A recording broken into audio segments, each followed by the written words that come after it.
Hello बच्चों, क्या हाल। I hope सभी के अच्छे होंगे। आज इस सेशन में हम चर्चा करेंगे क्लास 10th के साइंस के बारे में, जिसमें से साइंस का फिजिक्स का हमने करवा दिया था अनसॉल्व पेपर, और इसके अलावा केमिस्ट्री का अनसॉल्व पेपर के हम बारे में बात करेंगे।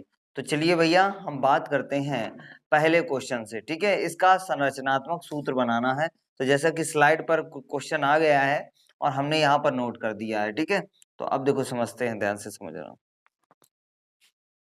एथेनोइक अम्ल, तो एथेनोइक अम्ल CH3COOH, इसको हम स्ट्रक्चर बनाते हैं। तो कार्बन कितने हैं? दो, तो दो कार्बन यहाँ पर रखे।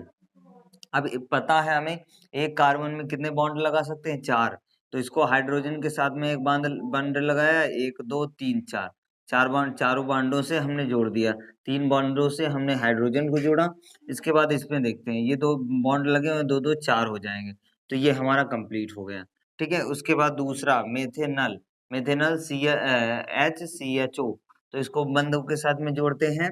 तो इस कार्बन को हम इन हाइड्रोजनों के साथ में जोड़ते हैं, एक ये एक ये। ठीक है, और यहाँ पर हमने दो बंद लगा दिए, तो टोटल कितने बंद हो गए? चार बंद हो गए। तो यहाँ पर ये भी बैलेंस हो गया। इसके बाद वन क्लोरोप्रोपेन, वन क्लोरो का मतलब होता है एक नंबर पर हमें पहले कार्बन पर क्लोरीन लगाना पड़ेगा। तो हमने देखो यहाँ पर क्या किया है, पहले नंबर पर क्लोरीन लगाया है, क्योंकि हमें पता है कार्बन के साथ में कितने बंद होंगे, एक दो तीन चार। ठीक है, अब इसके बाद सभी बंदों में हमने हाइड्रोजन को जोड़ दिया। तो इस प्रकार से हमारा बॉन्ड बन गया। इसके बाद नाइट्रोमेथेन, नाइट्रोमेथेन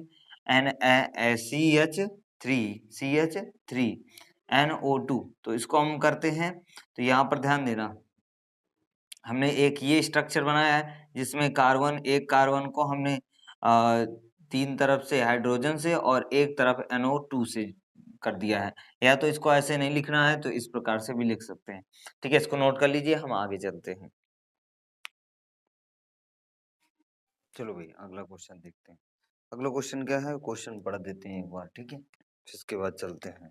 अगला क्वेश्चन है, छठवें का नंबर कोई रहा है, वैद्युत श्रेणी को स्पष्ट कीजिए और इसके दो अनुप्रयोग लिखिए। ठीक है, अनुप्रयोग लिखना है, यानी उपयोग जिसे कहते हैं। ठीक है, तो इसको पहले करा देते हैं, फिर अगला क्वेश्चन पढ़ेंगे। तो भैया ध्यान देना, वैद्युत रासायनिक श्रेणी क्या होता है? जब धातुओं की उनकी क्रियाशीलता के क्रम में व्यवस्थित किया जाता है। उनकी क्रियाशीलता, जैसे धातु होती है, सपोज करते हैं जैसे काउंटिंग नंबर होता है एक दो तीन चार, ये सीरियल से होते हैं, वैसे ही धातुओं में भी उनकी क्रियाशीलता जितना ज्यादा अत्यधिक क्रिया करेगी। जैसे क्रियाशीलता से हम स्पष्ट करें कि जैसे तुमने देखा होगा, तार जो है, बिजली में सबसे ज्यादा तार किसका उपयोग किया जाता है? तो सबसे ज्यादा कॉपर का यूज किया जाता है, एल्यूमिनियम या कॉपर का यूज किया जाता है। उसके स्थान पर यदि चांदी का यदि तार का यूज किया जाए तो क्या होगा? क्योंकि चांदी की जो क्रियाशीलता होती है वो बहुत तीव्र होती है। तो इन तीनों चीजों को यदि सेट करें तो सबसे पहले कौन आएगा? एल्यूमिनियम, एल्यूमिनियम के बाद कॉपर, कॉपर के बाद चांदी। तो इनकी क्रियाशीलता के अनुसार उनको क्रम में व्यवस्थित किया जाता है। तो प्राप्त श्रेणी, प्राप्त श्रेणी क्या, प्राप्त श्रेणी कितनी वाली है? तो प्राप्त श्रेणी को विद्युत रासायनिक श्रेणी कहते हैं। ठीक है, विद्युत रासायनिक श्रेणी कहते हैं। अनुप्रयोग लिख लेते हैं। पहला, धातुओं की क्रियाशीलता की तुलना करने में इसका अनुप्रयोग किया जाता है, यानी इसका उपयोग धातुओं की क्रियाशीलता की तुलना करने में किया जाता है। ठीक है, क्रियाशीलता अर्थात जो है कंपेयर कराया जाता है कि किसकी क्रियाशीलता ज्यादा है और किसकी क्रियाशीलता कम है। दूसरा, उसके बाद धातुओं के अपचयन क्षमता की तुलना कराने में, अपचयन। ठीक है, अपचयन, धातुओं के अपचयन क्षमता की तुलना। अपचयन का मतलब होता है, जैसे हम सपोज करते हैं मार्कर, तो मार्कर को यदि यार इसको क्या किया जाए, इस प्रकार से तोड़ा जाए तो ये क्या हो जाएगा? टूट जाएगा।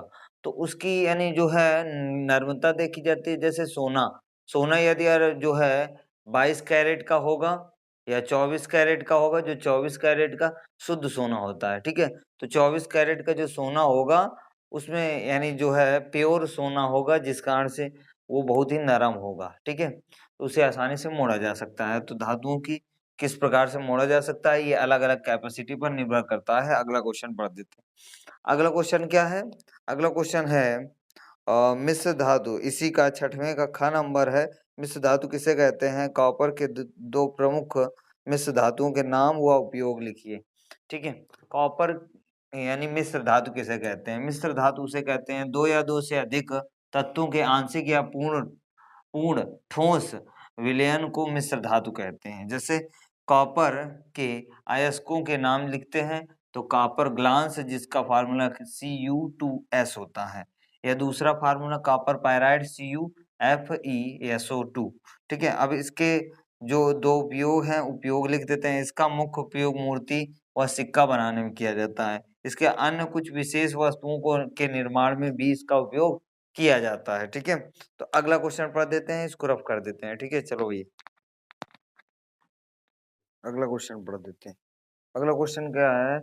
निम्नलिखित यौगिकों की आईयूपीएसी नाम लिखनी है। HCHO, और दूसरा है CH3 single bond, CH double bond CH2। ठीक है, तो ये दिया हुआ है CH3 CH और सिंगल बॉन्ड इसके बीच में लगा है, और इसका मान ध्यान देना। ये जो लिखा है, जिसमें लिखा मिल जाए CHO, उसमें अनुलग्न जुड़ता है अन। क्या? अल। क्या? अल। आल नहीं, अल। क्या जुड़ता है? अल। अब कार्बन एक है, नाम मेथ, तो यहाँ पर मेथ प्लस ये लिखा है CHO, तो इसमें लगता है अल, जैसा कि हमने बताया था। तो ये क्या हो जाएगा? मेथेनल हो जाएगा। क्या हो जाएगा? मेथेनल। क्या हो जाएगा? मेथेनल। ध्यान देना, यहाँ एक बात थोड़ी समझा देते हैं। ठीक है, मेथ प्लस एन, क्या लगेगा? Meth plus N. क्यों? क्योंकि यदि यार हम इसको जोड़े, ध्यान देना, कार्बन को जोड़ो, सिंगल बॉन्ड स्ट्रक्चर बनाते हैं, स्ट्रक्चर से ज्यादा समझ में आता है। ठीक है, तो इधर हमने कार्बन जोड़ दिया, इधर एक कार्बन के साथ में हाइड्रोजन, और इधर हाइड्रोजन, इधर हम क्या जोड़ देते हैं, तो इधर अब बचा क्या?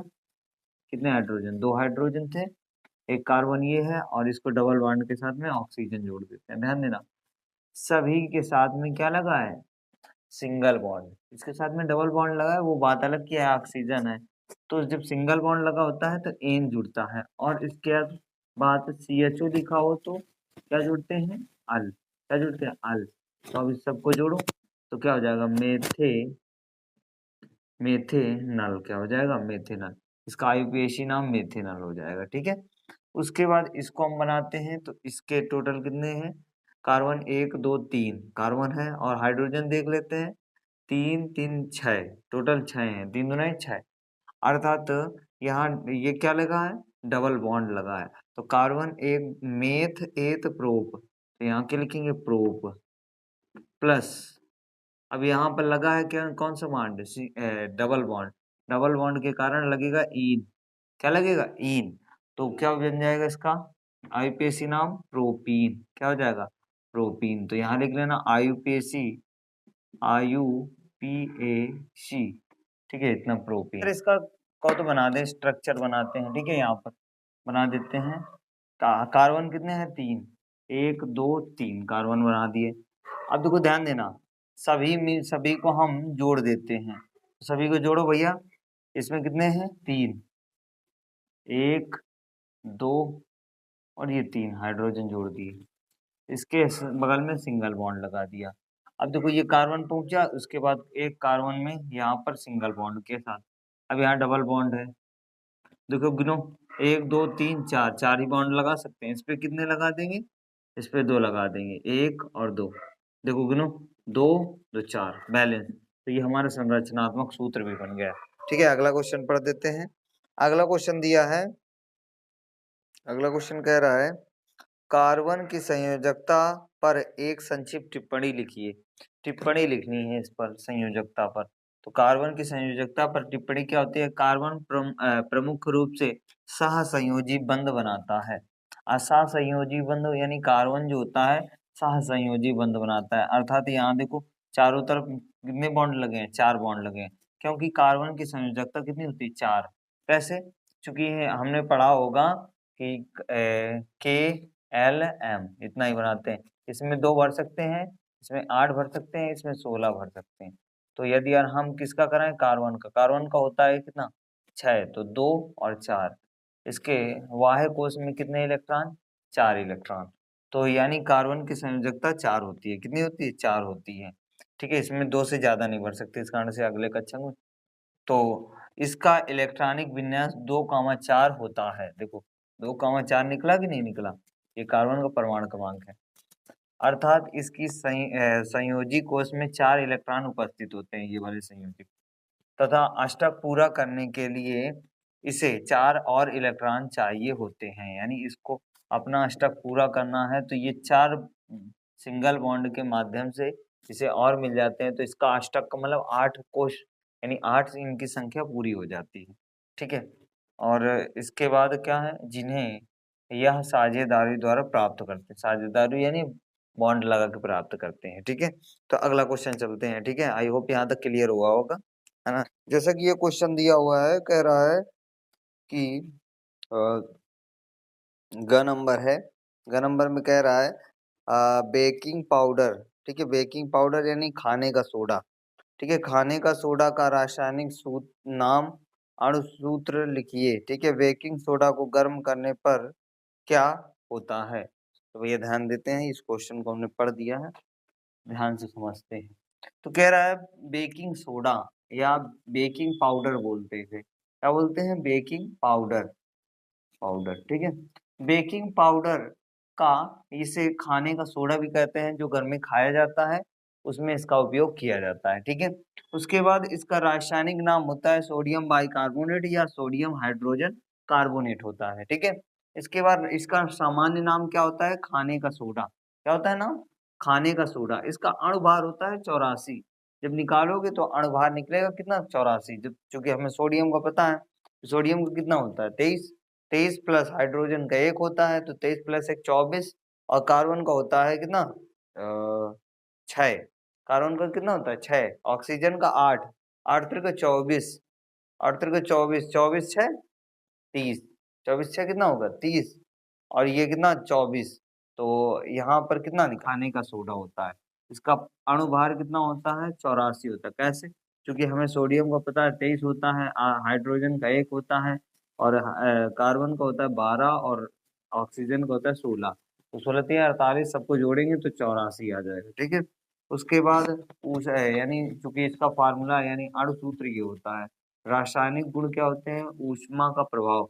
ऊष्मा का प्रभाव होगा, यदि हीट किया जाएगा तो सोडियम बाइकार्बोनेट टूट कर, 2 अणु टूट कर 100 डिग्री पर गर्म करेंगे तो सोडियम कार्बोनेट जल और कार्बन डाइऑक्साइड गैस निष्कासित करेंगे। तो अगला क्वेश्चन पढ़ देते हैं, इसको नोट कर लीजिए। ठीक है, हम लास्ट क्वेश्चन केमिस्ट्री का पढ़ देते हैं।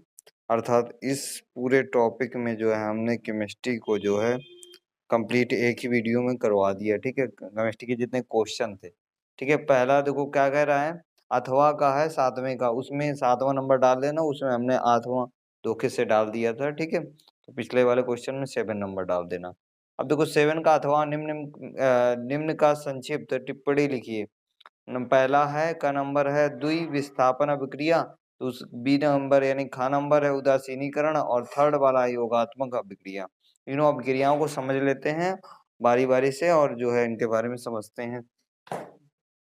तो सबसे पहले है द्विविस्थापन अभिक्रिया। ठीक है, वे अभिक्रिया जिनमें अभिकारकों के बीच आयनों का आदान प्रदान होता है, उसे द्विविस्थापन अभिक्रिया, यानी आयनों का आदान प्रदान होता है। जैसे ध्यान देना, जैसे यहाँ पर सोडियम सल्फेट, ठीक है, सोडियम सल्फेट है, तो सोडियम सल्फेट जब क्रिया कराएंगे बी ए बेरियम क्लोराइड से, ठीक है, बेरियम क्लोराइड, तो बेरियम सल्फेट और सोडियम क्लोराइड बनेगा। ठीक है, अर्थात कहने का मतलब ये है, इनके आयनों का मतलब ये वाला प्लस का होगा, और ये माइनस का 2 इसमें आयन होते हैं, इसमें प्लस का 1 होता है, इस कारण से 2 लगा है, तो इसके कारण आयन कितने हो गए, 2 हो गए। जैसे इसमें कितने आयन होते हैं, प्लस के 2 होते हैं, इसमें होते हैं माइनस के 1, 2 लगाया तो माइनस का 2 हो गया, है ना। तो ये देखो, इनको हम आदान प्रदान करना है, इसको इसके साथ में रखना है, तो ये यहाँ पर क्या हो जाएगा NaCl, NaCl देखो लिखा है कि नहीं, अब 2 लगा है, भले ही बैलेंस करने के लिए लगा है, वो बात अलग की है, लेकिन यहाँ Ba का कितना होता है सही, प्लस का 2 आयन होते हैं और इसकी माइनस के 2, तो इनमें तो भैया हमें कुछ लगाने की जरूरत नहीं, इस कारण से BaSO4 बन गया। इस प्रकार आप देखो रिएक्शन बैलेंस करने के लिए इसमें क्या किया गया है, रिएक्शन बैलेंस करने के लिए हमने यहाँ पर 2 लगाया है, कहाँ पर, उधर, यहाँ पर देखो ध्यान देना। सोडियम इधर कितने हैं बेटा, तो सोडियम देखते हैं, सोडियम है 2, उधर कितने हैं 2, बैलेंस करने जब 2 रखेंगे तभी बैलेंस होगा। इसके बाद क्लोरीन इधर कितने हैं 2, उधर 2, इसके कारण 2 रखा है तब बैलेंस हो रहा है, ना रखा होता तो। अब देखो Ba कितने हैं, 1 रखा है, ये कितने हैं 1, तो 1 रखा है, इसके कारण ये हो गया। ठीक है, उदासीनीकरण अभिक्रिया किसे कहते हैं, दूसरा नंबर उदासीनीकरण, जब अम्ल की क्रिया क्षार से कराते हैं तो बना मुख्य पदार्थ क्या कहलाता है, लवण कहलाता है। बना मुख्य पदार्थ क्या कहलाता है, लवण। जब अम्ल की क्रिया क्षार से कराते हैं तो बना मुख्य पदार्थ लवण कहलाता है। लवण और जल बनता है, लवण और जल बनता है, जिसे उदासीनीकरण अभिक्रिया कहते हैं। जैसे हम एक एग्जांपल, ये अम्ल है, ये अम्ल है हाइड्रोक्लोरिक अम्ल, ये सोडियम हाइड्रोक्साइड है, तो सोडियम हाइड्रोक्साइड और ये दोनों जल क्रिया करेंगे तो यहाँ पर ये क्लोरीन इसके साथ में क्रिया करेगा, सोडियम क्लोराइड बनाएगा, ये एक प्रकार का लवण है, क्या है, लवण। ठीक है, अब देखो बचा क्या, हाइड्रोजन, एक हाइड्रोजन, एक ये 2 H2O, ये बन गया जल, ये जल का सूत्र हो गया। तो इस प्रकार से बनाया जाता है। योगात्मक अभिक्रिया को संकलन अभिक्रिया या संयोजन अभिक्रिया भी कहा जाता है। ठीक है, याद रखना, कंफ्यूज मत होना, संकलन संयोजन अभिक्रिया एक ही है, योगात्मक अभिक्रिया को ही बोला जाता है। वे अभिक्रिया जिनमें एक या एक से अधिक अभिकर्मक परस्पर मिलकर, ध्यान देना, एक या एक से अधिक अभिकर्मक मिलकर, अभिकर्मक उसे बोलते हैं जो प्रेजेंट टाइम में होते हैं, ठीक है, जिसे अभिकारक बोलते हैं, क्या बोलते हैं, अभिकारक, और इस वाले भाग को उत्पाद बोलते हैं, क्या बोलते हैं, उत्पाद। अर्थात यहाँ पर कैल्शियम और कैल्शियम ऑक्साइड का यूज किया गया है, कैल्शियम और ऑक्साइड का यूज किया गया और हाइड्रोजन का यूज किया गया। इसके द्वारा हमें क्या बना, बुझा हुआ चूना बना, यानी कैल्शियम हाइड्रोक्साइड बना, क्या, कैल्शियम हाइड्रोक्साइड प्लस ऊष्मा बाहर निकली, तो यही क्रिया योगात्मक अभिक्रिया, इन दोनों को जोड़ने से हमारा ये बना। तो देखो बैलेंस की बात कर लेते हैं, जैसे ऑक्सीजन कितने हैं इधर, कितने हैं, तो इधर ऑक्सीजन 1 है, इसमें देखो ऑक्सीजन कितने हैं, इसमें ऑक्सीजन 2 है। होप यहाँ तक क्लियर हुआ होगा, यदि क्लियर हुआ तो दोस्तों के साथ में शेयर कीजिए, चैनल पर नए हैं तो चैनल को सब्सक्राइब कीजिए। तब तक के लिए जय हिंद, जय भारत, वंदे मातरम।